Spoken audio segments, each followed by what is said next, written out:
கிறிஸ்தவ ஓட்டம் ஒரு தோற்று போகிற ஓட்டம் அல்ல, அது எப்பொழுதும் ஜெயம் எடுக்கிற ஓட்டம். அதற்கு ஒரு நிச்சயம் உண்டு. நமக்கு மற்றவர்களுக்கும் என்னையா வித்தியாசம்?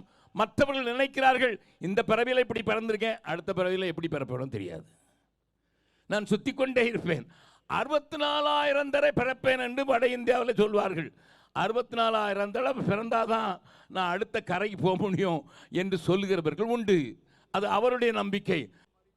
ஒரே தரம் மரிப்பதும் பின்பு நியாய தீர்ப்பு அடைவதும் ஒவ்வொரு மனுஷனுக்கும் நியமிக்கப்பட்டிருக்கிறது என்று எபிரேயர் 9:27 நமக்கு தெளிவாக சொல்லுகிறது. ஹல்லேலூயா. அந்த நம்பிக்கை ஏதோ நியாயாதிபதிக்கு முன்னதாக நிற்க போகிறது என்பது மாத்திரமல்ல, அங்கே எனக்கு கிடைக்க போறதை குறித்தும் ஒரு ஆழமான அகலமான ஒரு விசுவாசம் நமக்கு உண்டு. மறுபடியும் கரங்களை தட்டி ஆண்டவருக்கு மகிமைப்படுத்தலாமா? We have a hope. அந்த நம்பிக்கைக்காக தான் வாழ்கிறோம்.